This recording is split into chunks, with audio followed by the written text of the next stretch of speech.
Okay, let's get started.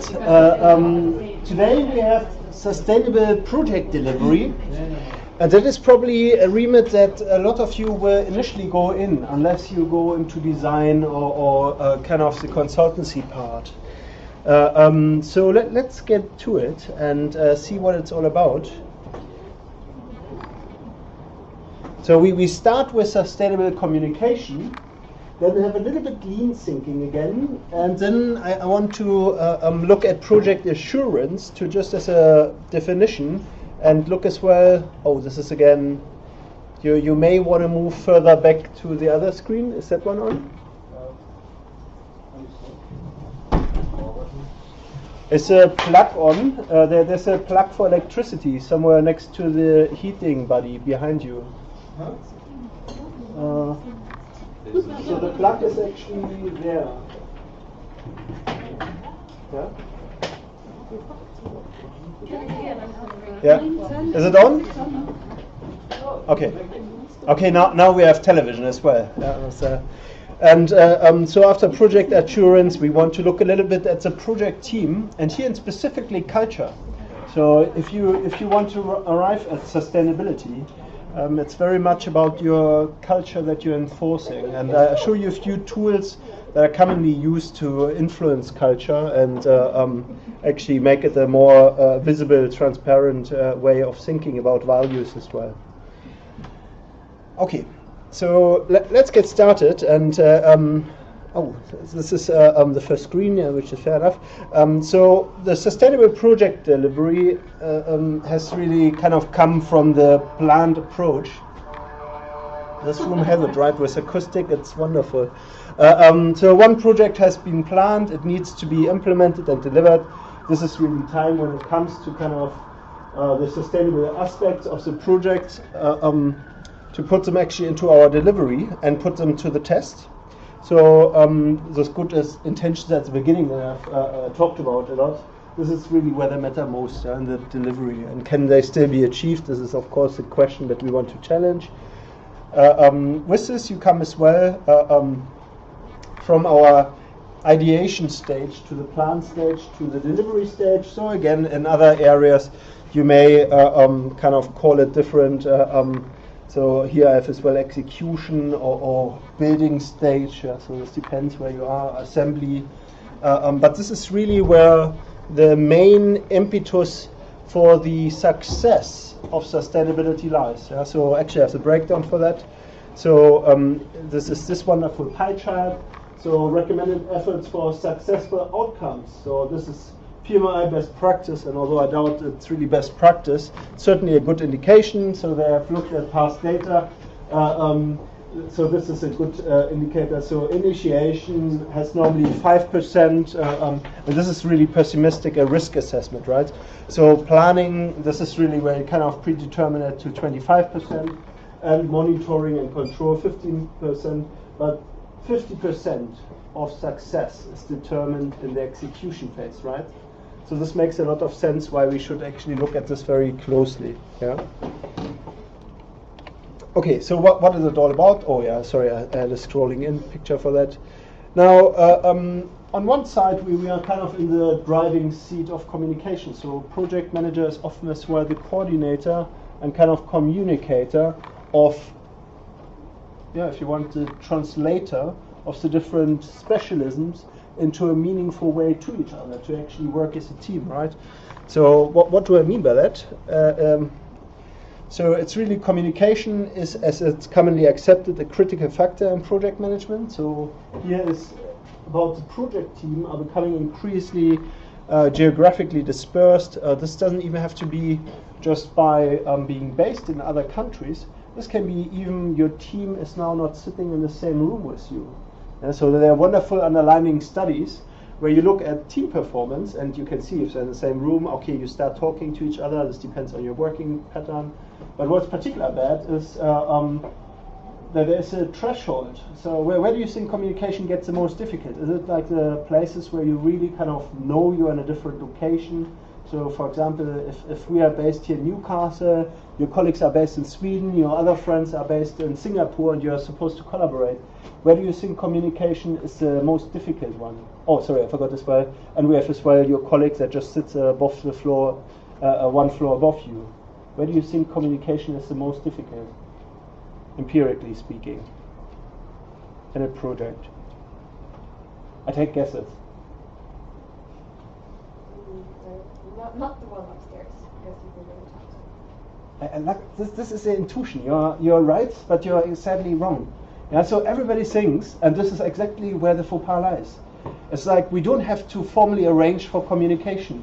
With the guys in Sweden and Singapore, you set up a Skype or conference call, and you schedule it into the week, right? So we are working on this. We have to get the information at that time. So let's have a formal meeting in the calendar, yeah? And then you have like aggressive devices reminding you of it. Yeah? So in a week you have your important call with Singapore. Yeah? So this is actually not the communication that gets lost. It's ironically the communication that gets lost and not planned in with the guy that sits one floor above. Yeah? Based on the reason exactly where you said that. I will see him on the corridor. We can have a chit chat. Oh, maybe I see him in the kitchen when I get a coffee. Yeah? But potentially not planned for. So this is actually the dilemma. Yeah, in a way. So be aware of that. Yeah. So you want to. Well, the challenge is anyway there, but with the dispersedness comes the challenge of keeping the team spirit alive. Right? Did you see the dilemma? Yeah. So all us here in a room, it's okay. We can discuss stuff out and understand each other's individual problems and the challenges in bringing it together, right? So that is the dilemma. Now with communication, there is as well a new nation, not new nation, but a new notion of success, and that comes back to the information distribution. So here the important factor is availability and visibility of information. So ideally, I have told you already, conceptually, it makes a lot of sense to have transparent information, but there's a hidden notion, and that is starting somewhere there. If you are asking them to report officially for your project coordination, writing a small report on how the technical requirements have been achieved, if the system is already working and you have a technical form for it or template and you ask them to fill it, a lot of technicians feel this is not their core role. They feel like, this is something that I have to do additionally. Yeah? And actually, quite often, if you have worked in the technical divisions, it's like, hey, have you filled one of these forms before? Can you send me your copy? Yeah, then you see remarkable editing. The names are replaced. Yeah, and then like, okay, how was it accepted? Oh, I have to do this. And then there's a lovely interpretation. And you get the same form with the same wording again. Yeah?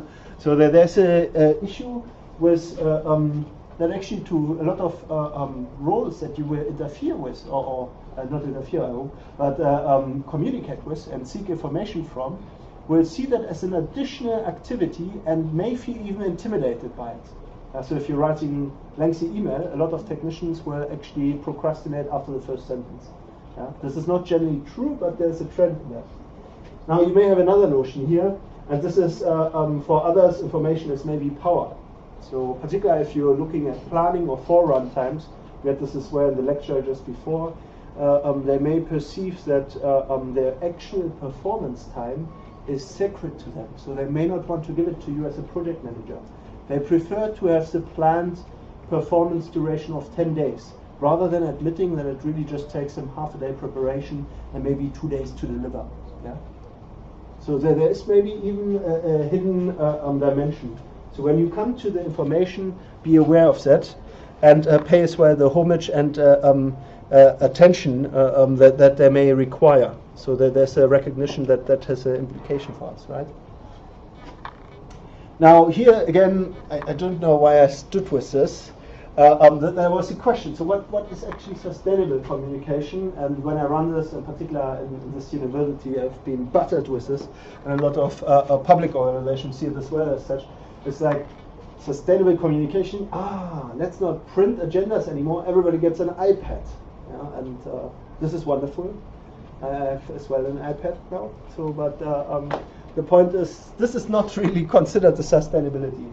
So so there's an argument about killing trees is not sustainable. Actually, killing trees and actively foresting is actually sustainable, ironically. But the point here is, if those arguments is either or and you benchmark them, you're missing the point of sustainability. So both foresting industry that we have at the moment is not sustainable and can be more efficient, and the same like iPad producers or electrical means is not the right notion yet either. They both have a potential to be sustainable. So when you come to pragmatic choices like that, maybe have a look as well. What is really the challenge here? Don't just implement. So at university level, we have now a lot of iPads flying around there, and a lot of people still print because they prefer to read it in print.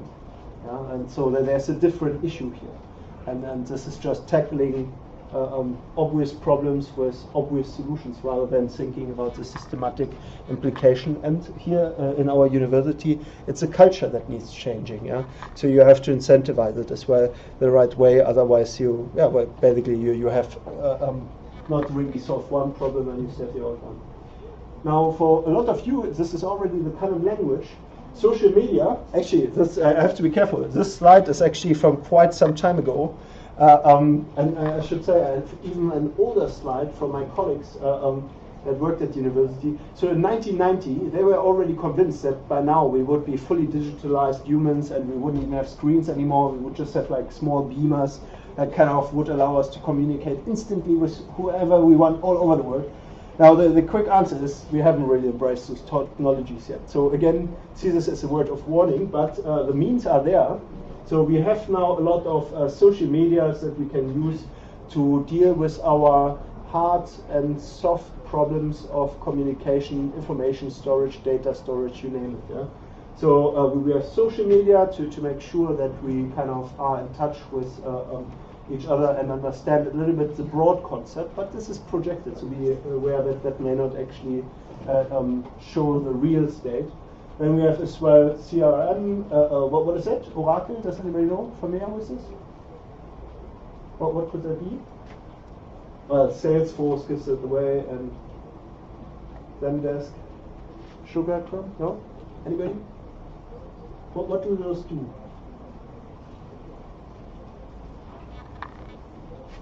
Nobody experienced Oracle? I thought that was a big thing. Yeah, for what?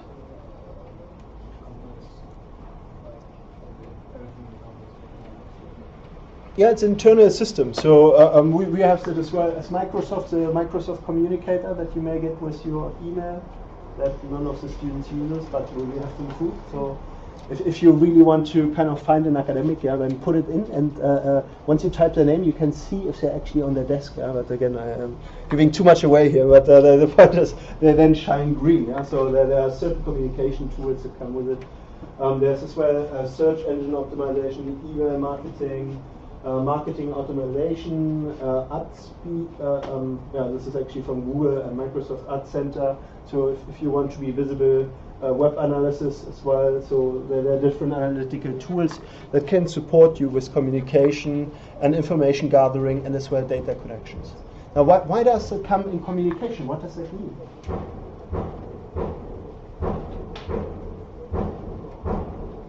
Is that our house? It means that we are now connected with the world, right? It means that in the past we run into our company office and we were bound by the imagination of our collegial and our chefs maybe, or department director. Now we don't have this limitation anymore. With the internet you are straight connected to the world. Yeah? The problem is more to fit out what information is relevant versus what information is maybe just there. Yeah? So there's implication, and the bonus for us is it comes at low cost. In the past we actually recruited to universities or consultants, which was super expensive, right? Now there's another dimension with this. So you have as well how much interaction is required versus definition of the project. So if you have a loosely defined project, then you have as well how much interaction is required. So you actually arrive at a higher definition of interactions, right? I have written this somewhere. So because nobody knows what's going on. So coordination costs and communication costs are very high because people try to make sense of what's going on, right? If it's most complex projects need social media tools, then you're actually arriving here at a collaborative level that requires. Here it can be self-sufficient as well. When it's well-defined project, then a lot of people can normally start working straight on the task, particularly if their technical requirements aren't actually in the loop how it relates, right? I've probably explained it more complicated than what I've written here, but I hope the idea comes across. Yeah. So social media, and we notice this as well. So there's as well an automation agenda. So we have kind of industry, digital industry 4.0. This is what we're aiming at, where you really kind of have streaming services. Yeah? So where you have streamed data on how your project is, for example, performing in terms of cost, what resources you have consumed, how sustainable you are, if you have a leakage or waste or something. So this could be streaming data, but we are long not at that level. So at the moment we are still writing a report if we have a leakage, and then the question is if this report is actually reported back. So if it's an annual meeting, then after a month you will know that there was a leakage, right? Before this is potentially invisible to the whole project team or stakeholders that may require to know. So social media tools are often being introduced and adopted from the bottom up. So a lot of project managers kind of become aware that team members suddenly then, rather than phoning them, hey, can you have a look at our final piece of our product here? They're join us. They're sending a photo. They say like, hey, I've just completed the work. I make a photo and document it for you, and they send it quickly via photos or make a video and then do a test run and send it to whoever they have to send it to. This may be the project manager, but maybe one of the guys that is responsible for quality assurance or controlling, right? So this depends really on your project. So it's already coming into our projects. Some companies have policies against it because they don't like the process, because the liability is kind of transparent then. Yeah, so it's very safe for the specialist contractor and subcontractors.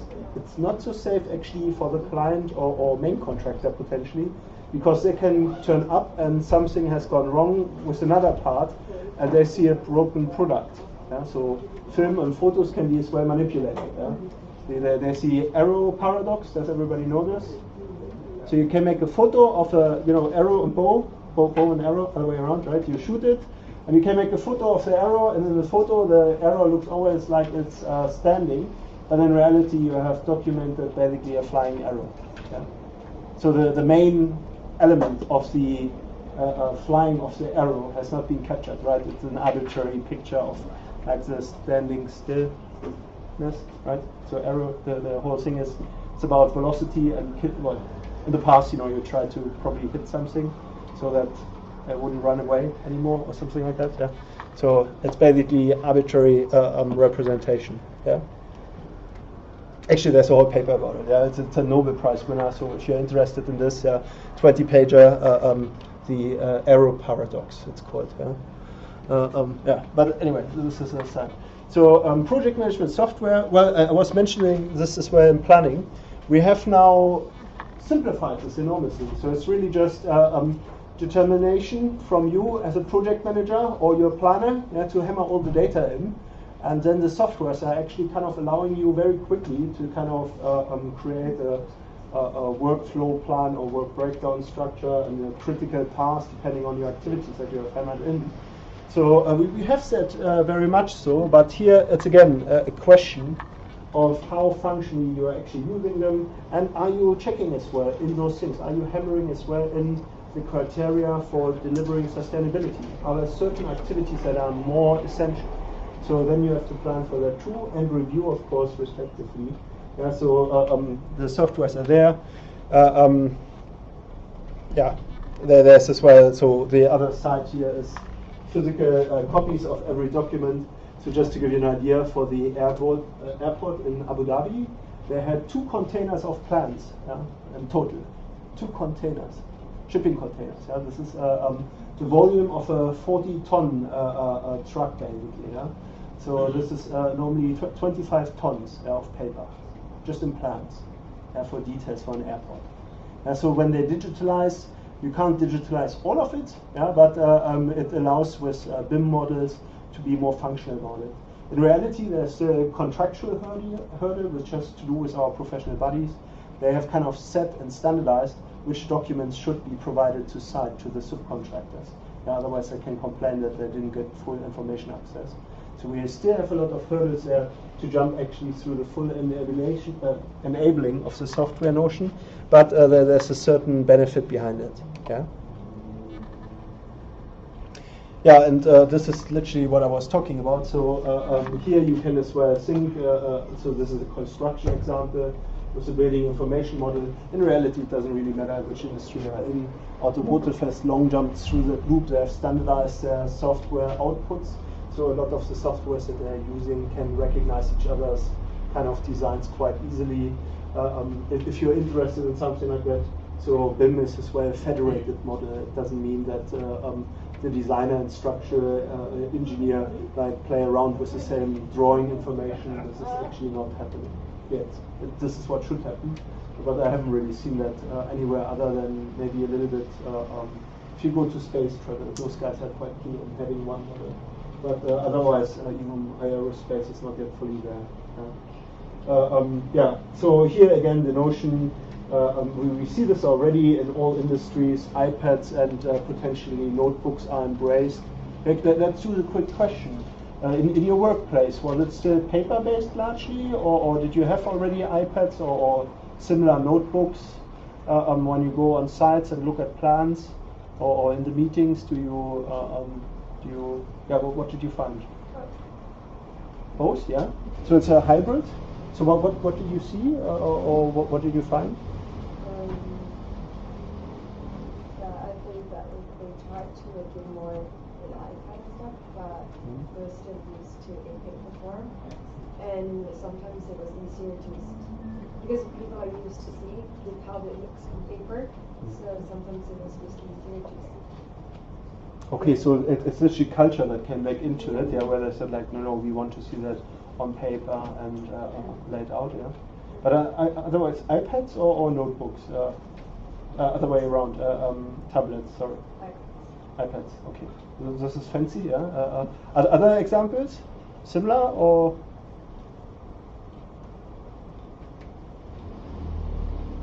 Did you see it already on your? When it comes to delivery or production, do you see new media, new technologies? Yes. Yeah? Basecamp. Basecamp? It's a PM software. No, actually I'm not familiar. You have to explain me this. Sorry, what is it? Basecamp. Basecamp? Yeah, it's a project management software. Okay. It's quite well advanced Microsoft project or how we call it. And this allows you with the software as well visualizing, and it's compatible with tablets and things like that. Everything, and it can be run on more clouds, so you can easily introduce it in your enterprise system. So it's quite useful. We use it in joint venture, where we would be about 10 companies using one software, but 8 different cloud systems and 3 different enterprise systems. So this is the EPR basically introduced across supply chain or joint venture. Okay, very good. Activity planning, budgeting, error value control. Okay. Yeah, very good. So I didn't know the brand, but it sounds very familiar to other software. It's interesting. And is it as well embraced with tablets and all that, or do people print? Okay. It's for Android, it's for iOS, for Mac computers, Windows computers. No, I mean, what I wonder is, do people embrace it that way as well? So do they all have then, respectively, smart screens or something like that where they can interact with it? It's very intuitive. What did you ask? Yeah, so the question is, do people actually in teams use it as well to the full extent? Yeah. We used to use it in meetings with our tablets. Okay, so with tablets, okay. And then connect to dongle and project it on the screen. Okay. Yeah. So there's already some high-end applications. I'm glad to hear this. Yeah. I don't think it's only one. There is a lot of them. What do you mean only one? Like this Basecamp, there is no. No, this is what I'm saying. There are multiple. The softwares are very. So this is typical enterprise-related storage systems that are differently enhanced in information services. So some are very intuitively linking as well to other softwares and are used as a kind of downloading and as well. So in a way, the huge challenge for a lot of softwares with cloud systems is that they have different formats. So for that, you need to have like a standardization where you can kind of stream the data as well as receive the data. And the filtering there is often a tricky part. So particularly in construction, we see that as a hindrance. But I know that, for example, in aerospace, this has already been embraced to a very refined level. Because the supply chains are a lot more interactive and kind of, well, they always work in certain supply chains, so it's a usual suspect. So that investment made a lot of sense. But you are right, there are more than one software package like that. The thing is that today even you don't have to know a lot about project management, you just buy a software and the processes in there, they direct you in every single process. Everything what we learn about here in project management, everything is run through the processes, so you basically don't even have to know what does it mean, project management. The process, the software just directs you through the whole project. Amazing. I think you have to see too much the marketing material. So that this is as well what BIM is at the moment sold to as a cabinet office. But so you're right. So if it's really embraced that way, planning the session that we had, you won't have to do much by hand. You're just following the software, and you will have a very accurate plan. But empirically, if we are studying this long term, we have had these software packages for a long time. There is still the culture that kind of corrupts basically the successful implementation of the software. And a lot of those tools are hard tools. They're counting, they're quantifying, they're measuring performance. You will still have the coordination costs with the people. You will still have the communication required that may relate to personal relationship with them. I like really your spin to it, and I've certainly seen that as well a lot in presentations and trying to implement that. But there's still, so the technology notion is one, then there's a cultural notion, or the people notion, and then last but not least, there's as well a question of, how do you put that nicely? Do you think geographical culture or organizational culture? I mean, you can make it as simple as how people are willing to engage through smart interfaces, right? So you are interacting here with a computer interface with a machine, and there has always been an issue with then providing all the information. The contextuality and what makes human interaction meaningful is, of course, still compromised on that. And respectively, you have a willingness as well, or unwillingness. I mean, I wanted to avoid here even the category of skills and being able to actually use it in the first place, yeah. But there's even a willingness and a discomfort, I think, with the transparency of information. So if you have those collaborative technologies fully embraced, you see often that the supply chain really competes as one strategic fit against other supply chains. Otherwise, the willingness to share information is often not there either. And that has, I guess, to do with individual company culture as well. So similar, with criteria and evaluations against sustainability. So if you see in the business model that financial return on short-term solutions overwhelms long-term prosperity, then you would probably challenge that, particularly if it's visible. And some companies may see it not desirable to be actually seen to do something like that. Which goes a little bit deeper, really, than just, I suppose, culture and ability, to be honest. But so the important notion, and we discussed that, is really that a lot of these information models and softwares require as well a different way of collaborating. So we see that in BIM, this is a big problem. We had a professional landscape, we had a quantity surveyor that did the pricing. Then the quantity surveyor gave it to the structural engineer. The structural engineer would inform it and then reprice respectively. So there was a clear border. If you do this all in one model and it's visible, then it's very easy for the client or main contractor to as well play around with the envelopes. So it's kind of challenging traditional decision-making hierarchies. Yeah? And then people get unsatisfied about, or dissatisfied with that, or they feel attacked. So be aware that there's a notion of that. And but the link was already there. A lot of companies cannot really afford nowadays anymore to kind of play the confinement of information game, because the internet and the whole interface with your project makes information visible about your performance. Yeah? So as well, main contractor or clients often already capture the data and how long you have really worked on a project. So this kind of game is likely to run out very soon, unless we change something dramatically. There's a base camp. You mentioned it. So this is just one, and the benefit from Basecamp is actually that it's for free. Yeah. So it combines as well with other elements like Skype. Well, you may notice actually this is not. Yeah, docs. No, this is right. Yeah. And you can as well combine them with Google Voice for conferencing. So and I have as well our ones. We are Microsoft based, yes, and Hotmail. So you may actually can ask. So the student account, is it Hotmail based? So the student account is Hotmail based, right? Yeah. So this means we have really embraced kind of the whole Microsoft base versus other ones. So and here you come as well. So with messaging, does it interlink?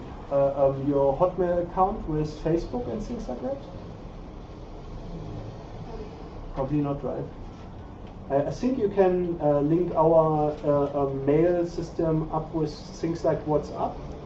No, WhatsApp is Google based, right? What is the Microsoft version? Is it Yammer? I think Yammer is Microsoft. Okay. Yeah, it's probably that one then, but I wouldn't know. I know that Skype is now automatically trying to connect. If you have a user password, it tries to make you sign in with that. If you buy the whole enterprise package, you get actually Office 365, yeah. And you've got Yammer for communication, Skype or Skype Link for businesses. Yeah. They sell it as a whole package. Right yeah, now. yeah. So it's similar to the Google version, yeah, if you want.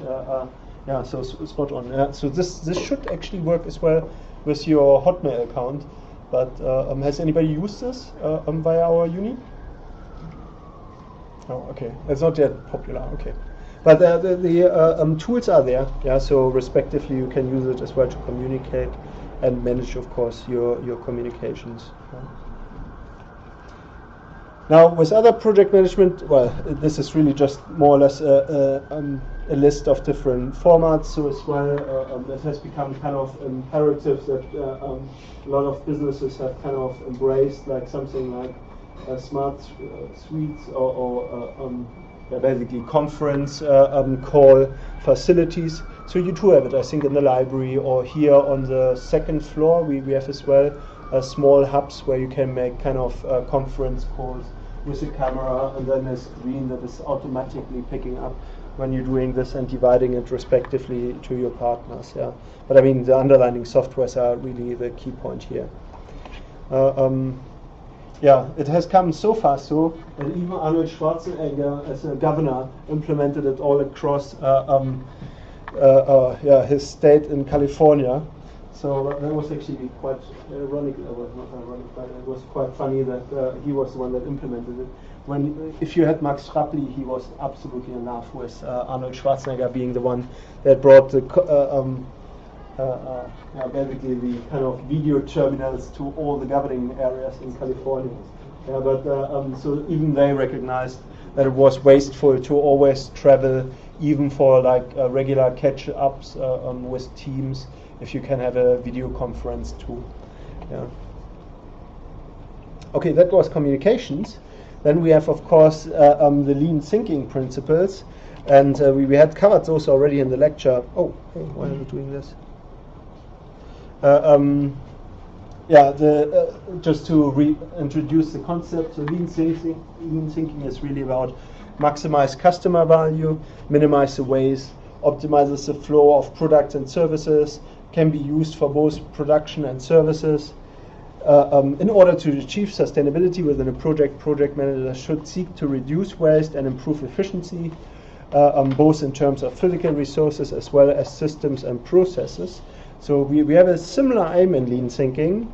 The squeezing here is already a very true sub-element of lean thinking, but I will specify that a little bit further. So lean thinking is really the core idea is to maximize customer value with minimizing waste. And if you look at the philosophy, it goes even a little bit further. But simply put, lean means creating more value for customers with fewer resources. So they have a similar problem as we have as project managers. So we have a limited resource availability, right? Hence, this is very tempting. A lean organization understands customer value and focuses its key processes to continuously increase it. The ultimate goal is to provide perfect value to the customers through a perfect value creation process that has zero waste. This is what you're striving towards. Some of the underlying quality mechanisms are so powerful so that they have nearly destroyed companies. So we had a famous example here of the Royal Mail that tried to optimize delivery. So no matter where you were in the UK, you would get your letter within 1 day. Now that became a massive challenge, largely due to weather, if you go to some of the Scottish Isles. They are so remote that that was not achievable. And they nearly went bankrupt because they flew one letter with a helicopter out in the worst storm, which means you had as well a suicidal risk. Well, anyway. So there were a lot of issues, and then I realized, like, okay, maybe we try to kind of get to the main hubs within 1 day, and then there are some pockets where we have the threshold of 2 days, which is still quick. So if you're writing a letter, this is, you get the idea.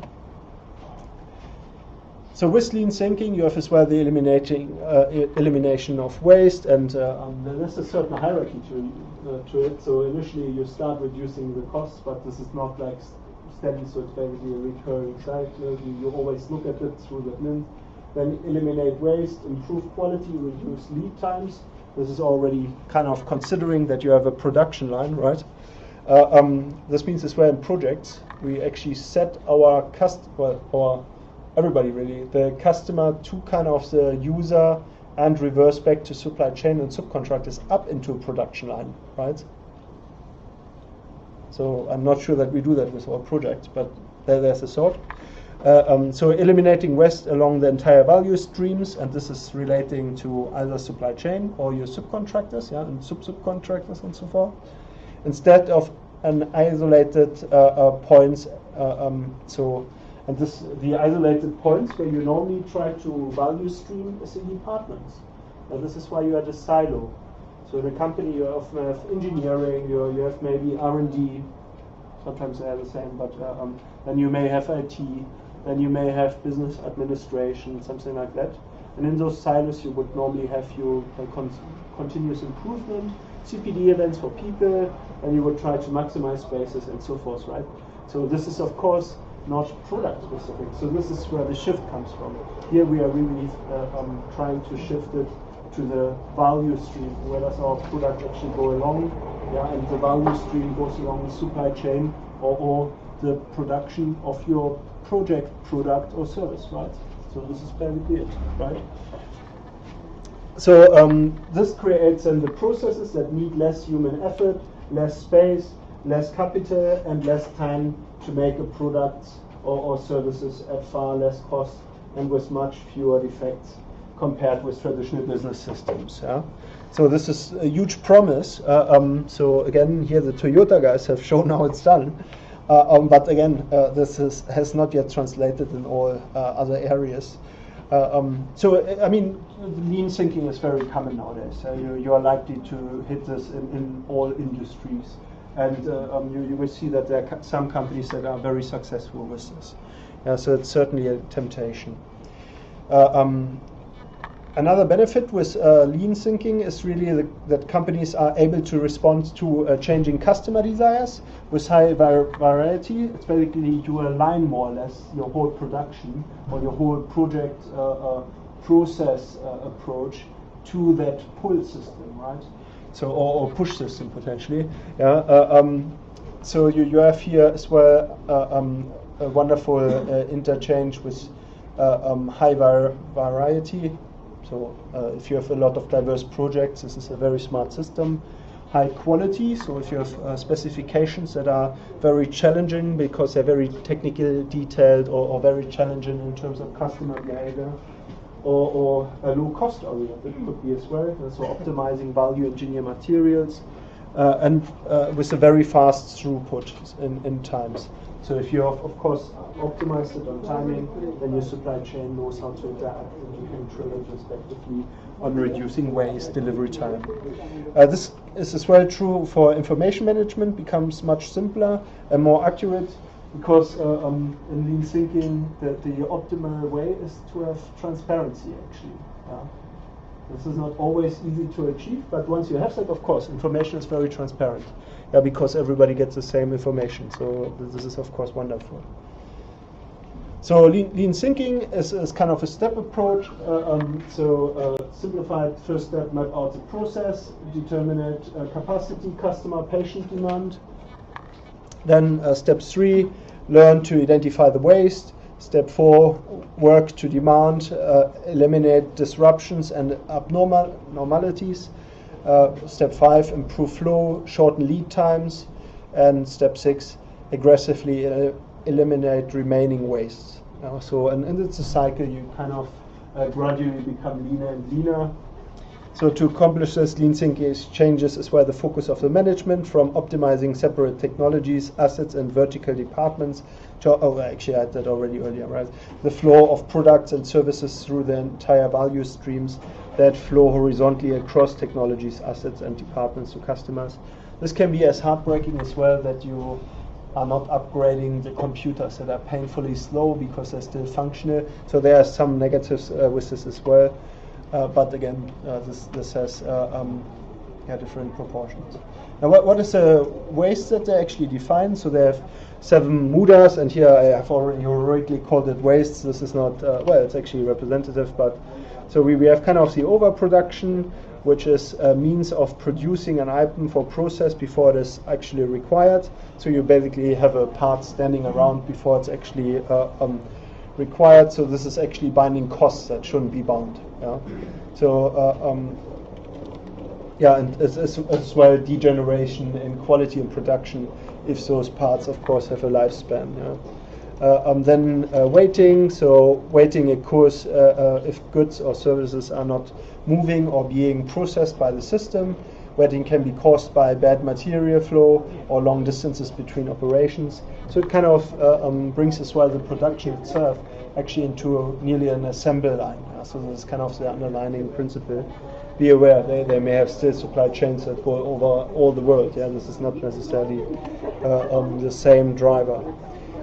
Transporting, again, here you have the moving product between processes, incurs cost and adds no value to an operation, is potentially risky or can delay as well.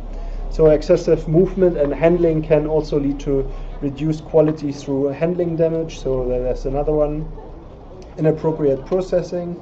So it occurs when a process uses expensive or unnecessary high precision equipment, where using smaller, cheaper equipment would be sufficient. So this is as well where I mentioned it can be as well be a reduction in your technology enhancement environment. Yeah, so this is another dimension, of course, of it. And unnecessary inventory. So here you have excessive inventory makes people feel safe, but tends to hide problems with the system. This can result in a decrease in operating performance and takes up workspace as well. Or in some cases, storage houses are basically used for something else. And then you have unnecessary or excessive motion. It's a little bit an overlap. This is a waste connected with the human-machine interface and is seen in bending, lifting, and stretching. Yeah?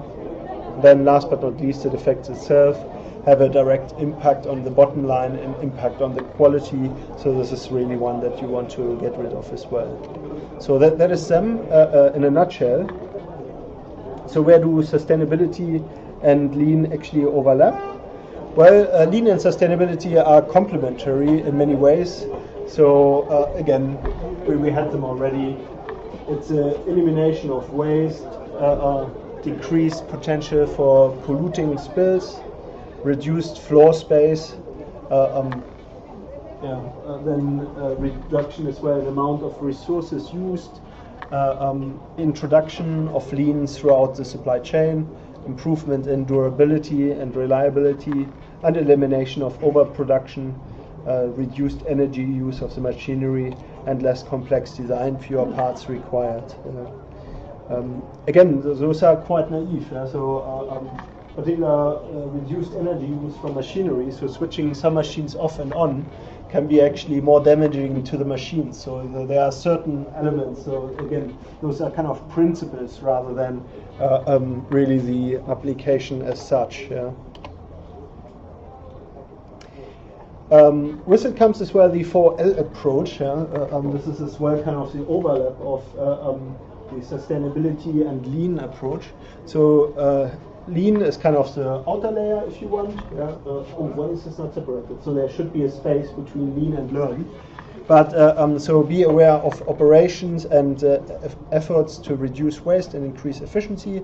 Apply this to the project and its product as well. So you're trying to optimize as well on like waste that you have recognized before. Then learn, collect project artifacts, lessons learned, and share benefits from the community of project managers with respect to sustainability. Grow organizationally. Then link, connect with organizations' environment management plan, break down organizations' walls. We come as well to that in a second to actually look where we use this in the exercise. And then lasting, think long-term and of the lasting effects of your actions as a PM, not only for this and the future projects, but also in terms of the product and your project itself. And that is more or less it.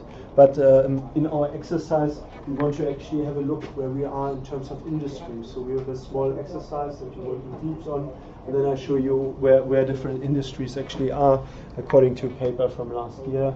And that shows you as well how different industries actually work already on sustainability when it comes to execution, production, or building their products. Okay, the problem with what I've just said is we need as well to kind of have some way, well, assurance is already the pessimistic side. Insurance is probably what a lot of companies would like.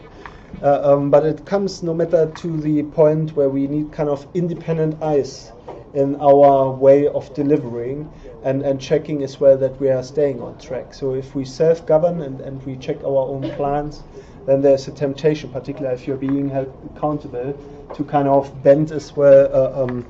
I don't want to say bend the truth, but it's certainly a criteria of reporting that can be bent and stretched in terms of time that may make your actual perception of the project slightly biased towards what it shouldn't be really. So project assurance is really very simple and has of course a wonderful job with it. I'm sorry, but it says here that you didn't meet your project deliverables. So this is a joke. I hope it makes sense. So projects frequently fail by stealth. With problems accumulating over time, gradually eroding the business case initially developed. So it's a recognition that as a project manager, if you kind of use your plan to report this way back, then it's quite easy. Particularly if your promotion depends on having a successful project. I'm not saying that you're doing this, but in the past it has occurred that the reporting was amended and respectively shown as a successful project, but none of the business deliverables were actually achieved. So I don't think it will be that drastic in every case, but there's certainly an element of issues with reporting. And I've specified that more here. You have as well business finds itself committed to funding that was basically unplanned work, then firefighting unanticipated risk and struggling to cope with overwhelming pace of requirements of change. So those are all classics that come up in projects. Here you have a possibility to use project assurance, which involves the assessment of project processes, procedures, and the management itself to provide an independent view of the effectiveness of the work being carried out and of its likelihood to lead to benefits being delivered as planned to the business. So it's basically a set of independent eyes, and if you can, it should not be done by your project team but by an external team. This is the whole point of it, and then they're evaluating it and remove basically potential optimism biases that you may have. So here the work involves research of a project, inspection and evaluation of its products and procedures, and thus close liaison with the project team. Now, where's it going? So here's kind of the set that is normally assessed. So a set of services or activities, and plus conducted by an independent organization, and then lastly a review of internal control mechanisms and when they're actually set. And that normally reduces the risk and improves the quality and sustainability, particularly if it's planned in. Yeah. But so be warned with it as well. Well, first of all, the actual independent audit should be, well, first of all, define the standards, validate as well controls maybe upfront, and define the standards of what is actually controlled there. Then after define the standards, adherence to the standards, so compliance, if you want. Identify deviations from standards, so this means as well recording that. And once this has happened, please write it. A random or scheduled audit. So this depends a little bit on your culture. So in Germany, in my industry environment, when I worked for the Material Science Institute, no matter if we worked for construction, automotive, even the machine, well, I suppose in the engineering industries, they go for quality controls and as well kind of audits that are randomized. So we basically don't announce our audit. Now I've noticed that is not the same. I remember in South Africa, they would phone us up and say like, okay, this week we have some time slots. When is good for you for our audit? And in our company it was actually okay because we had internal kind of mechanisms that kind of worked towards it. But I know that other supply chain links, they had the phone call and then they were, okay, we can't do any work because we are basically preparing for the audit. Yeah, so this, you see the dilemma here. Yeah, so scheduled audits make sense if they are regularly. Yeah, but if you kind of remove the random audit, yeah, to kind of check if actually they're not playing a fake game, and you make it as well a scheduled one, then you're missing the point. Yeah, so it should really be a system that is fit to be audited at any point. Yeah. Now, with sustainability assurance, you come to different types of environmental audits. So this is environmental management audits, then as well the environmental compliance audits itself, environmental assessment audits, waste audits, environmental due diligence audits. So this recognizes as well that you have intersections where you, well, between business and other units, where you want to run those, and as well potentially ISO standards. So again, we have a respective 1400 family of ISO standards that kind of look at that, but actually with particular materials you have even other ones. Yeah? But then you have as well social audits, and from here you come again back to kind of the objectives of your environmental audits and the sustainability assurance overall. So here you have the global reporting initiatives. So this is guidelines which you may use for your promotion if you're doing well. If you're not doing well, you may still do it to show that you're working on it. Yeah. I mean, I say that a little bit. So it's often used as a rhetoric to say that you are one of the good guys. Yeah, but in reality, there's an intent, of course, that there's a consistent reporting across the industry, right? So accountability, that is a kind of assurance standard that comes with it, and then you have as well international a federation of accountants that have as well a framework around it, and assurance for sustainable reporting reports is as well another unit that may fall into this. Yeah. Now, when you come to the actual project assurance implementation, it's important that it's transparent, and that is a little bit argument why a lot of the software fail as well.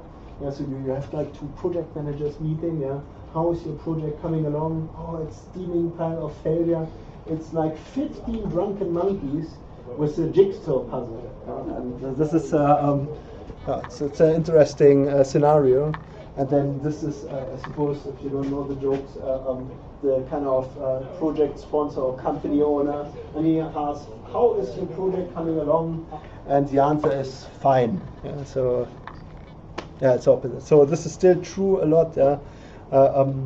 If you really want to work with project assurance, you have to come to an honest conversation of learning. Right? Mistakes are fine as long as you're trying to avoid them in the future and you do something about them. Right?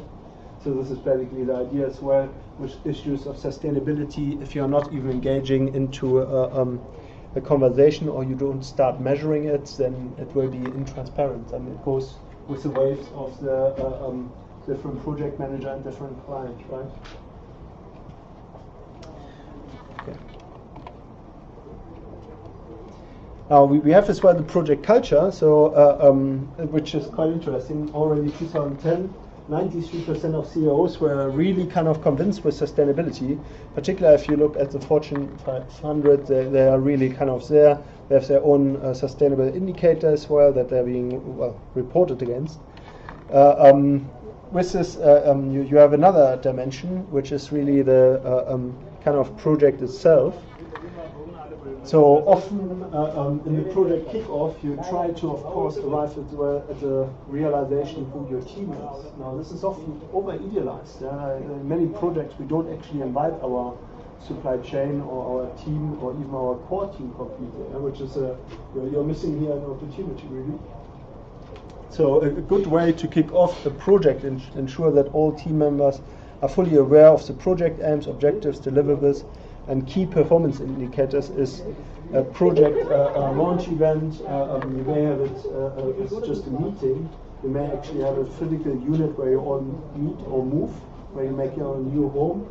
So depending on your industry, they go a different way then.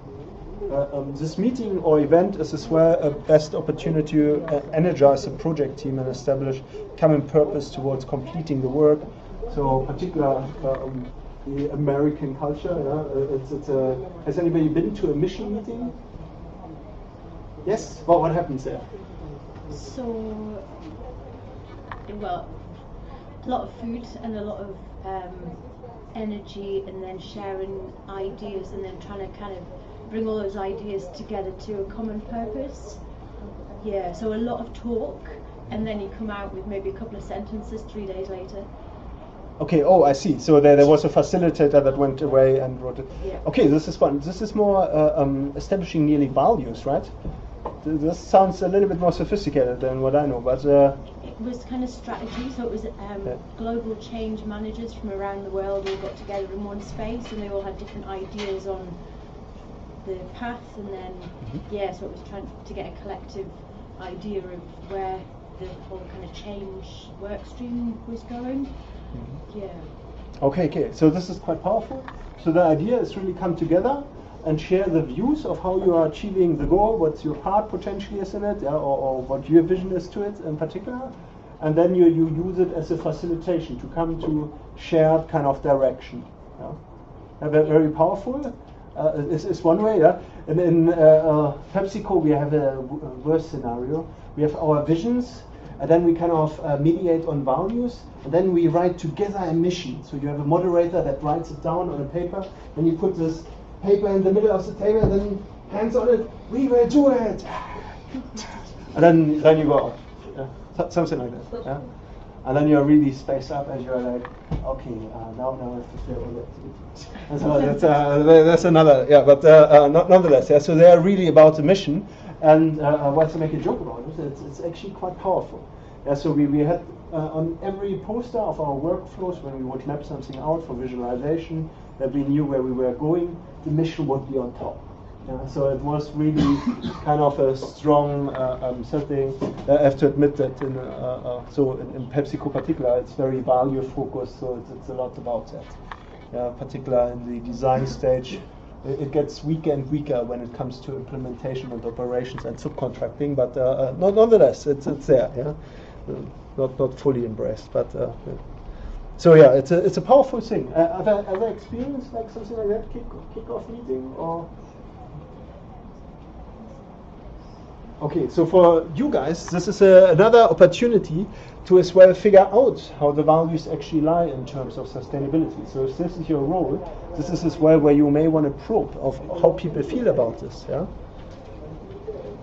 So project team culture here really being a culture defined in its simplest term is a collective belief in how we do things around here. So this is often a manifestation on the project team level. So it's typically formed over time based on shaping forces that dictate priorities and constraints. So simplified, reinforcing beliefs. So what are the underlying assumptions? So why do we think this way? Yeah? And the quick answer is, in many companies, if you ask that, they will actually not know. Yeah? So I know it sounds a little bit like a joke, but it's really true. So there are traditions of how you have done work, and so you have learned it when you came in the company. So it's a possibility to kind of engage in the conversation how it should be. But be aware, if you start the conversation, they see you as well as the enabler of change. So there's a lot of hope then on your shoulders to implement as well kind of the efficiencies that they identify. Yeah? Then as well, our results, our performance is another aspect of culture, what is perceived as good. How do we do things? So this is procedures and behaviors, or it can be a lot more substantial, potentially even rituals and habits. And this is when you really find something of tremendous fight. So if the rituals and habits are wrong, so habit is something that we do subconsciously, if we waste a lot, and sustainability is counterintuitively not enforced from us, then we are in a lot of trouble. And here we have as well the possibility shaping forces of priorities and constraints, right? So with embracing new priorities, this will take its toll, but it works in reverse. If as well the kind of next stage I have as well a model how you can challenge this. So here, first of all, the project kickoff. Let us set the stage. Let the team know that they need to jointly agree on the best way work together. So again, we had that already. Be clear. So make sure as well that everybody understands the objectives. So the exercise named here was very powerful. Share priorities. This means as well that you may have some conflict. Yeah? So if some team members don't like certain priorities, then try to be inclusive and come up with a priority set that actually is achievable and where people all buy in. This is easier said than done. So sometimes there are compromises, conflicts, and be aware if there's conflict, then you can count that straight away as a risk. That will probably be slipping. So have a careful look out for that. Assign clear roles, agree as well accountability. So give accountability with expertise and capability. So don't take crazy ownerships. Look out for each other as well. So this is kind of as well an important kind of commitment that you realize as well what the other rules are. And if you spot something, that you actually talk to the person that is responsible for it. And revise and monitor. That's kind of the last one. So this is really how integrated sustainability goals could be integrated into a cultural change. And of course, with this comes as well education, measurement, and support from all the associated to the project. Yeah. Okay, so this is another notion of performance management, and this is kind of the process that you could use to kind of track your KPIs or as well the values that you potentially have. Yeah, it's nothing special. It's probably the most generic model of looking at performance. So you have first the identification of the process that you want to go by. Then align the performance, then track and monitor and discuss, and then review performance and identify and develop respectively the plan, and then it goes around again. Yeah? So performance management is really key to ensuring the project team members achieve their objectives, and here in particular with a focus on sustainability. So they should be as well filtered into key performance indicators, and key performance behaviors. If you have values or behaviors, then this is something that you would want to see as well actually written out, and respectively be rewarded or recognized for. This can be as simple as being the most sustainable employee or team member.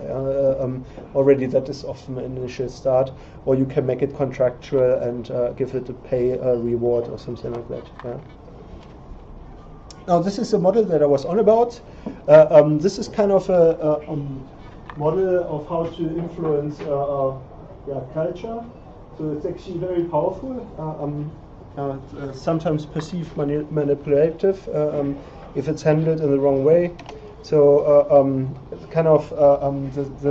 just to explain it quickly, so you have fostering commitment, clarifying expectations, and you have, can't read it here, that is quite bad. Then you have instilling capacity for change, and then last one is building momentum for the change. So it's kind of what you would expect. If you look at the different clusters, so fostering commitment, you have practices in this quadrant aim to build and reinforce the importance of sustainability for the organization and to support and encourage employees who are making efforts to embed sustainability. There are 5 categories of practicing. One is engaging. You have to first of all engage them, of course, in the agenda, right? That they are interested in sustainability and are aware what it actually means. Then signaling, so signaling as well that they're actually in the right area, that this is a topic for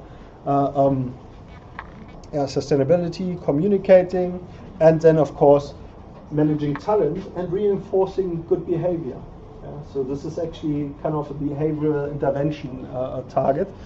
So it's very, very powerful, be aware of that, but it doesn't sit easy with everybody. Then you have I've forgotten what the initial quadrant was.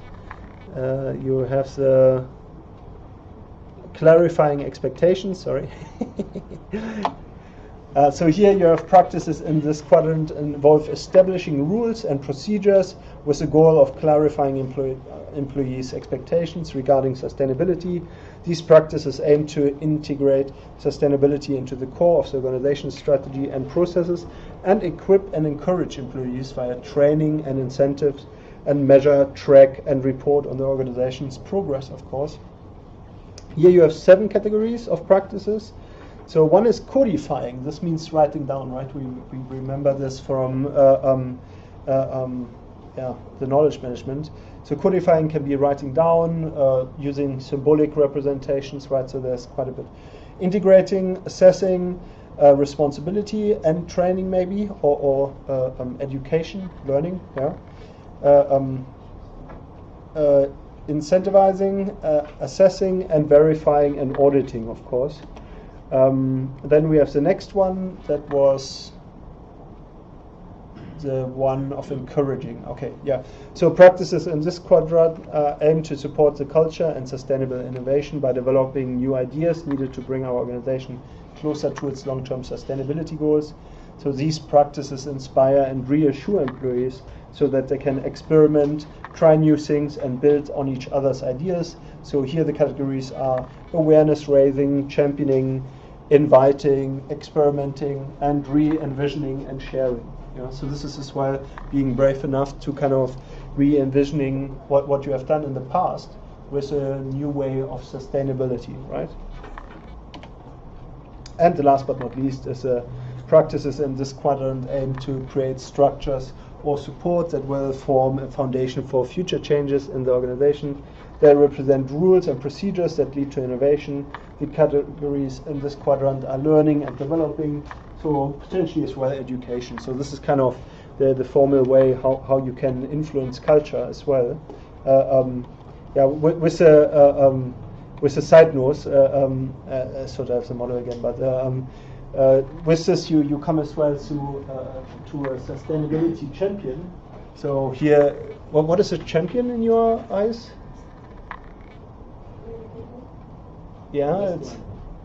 That too. Yeah. So this is. Does anybody know this character? No. Danger. Does anybody know? Yeah, Danger Mouse. Very good. Yes. Chip and Dale, right? No. This is something else. Danger Mouse is special. Yeah, but he was a sustainability champion. No. So a sustainability champion is often a role that is now around. Yeah, where you are supposed. It's Mighty Mouse. Mighty Mouse? Yeah, This is not Danger Mouse. This is not Danger Mouse. Yeah. I should really look where I get my pictures from. Mighty Mouse. I don't know, Mighty Mouse. This This is not Danger Mouse. is heartbreaking. Danger Mouse doesn't What? have a kick.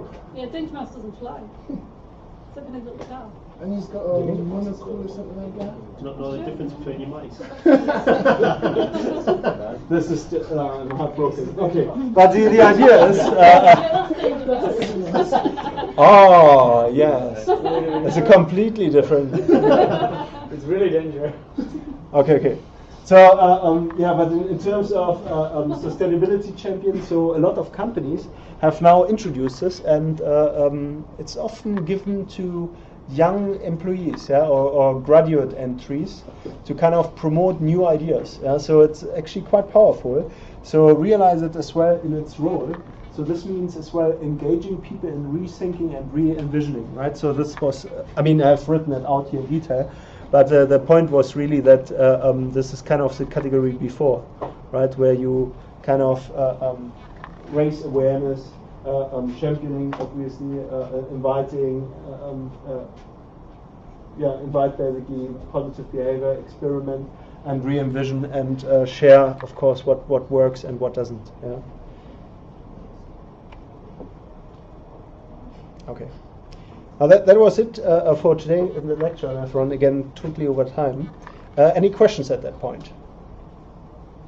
Okay, let's have a 10 minutes break for coffee, and I get as well quickly water, and then we have a little bit of discussion around different cultures, and we think a little bit in how far they actually are in measuring, particularly in the delivery phase, sustainability. How far are the different industries? Yeah, and we have a scenario. I want you to think of a project scenario and think if you have come across sustainability indicators before. Yeah, and I show you as well before a few frameworks. So we had some that are highlighted in the slides, but we will have a closer look at that afterwards. Yeah. Okay. 10 minutes break. Yeah. May I ask you, Robert? Yes. We're talking about this project management software today. But I was thinking from my paper for sustainability, I choose as a topic either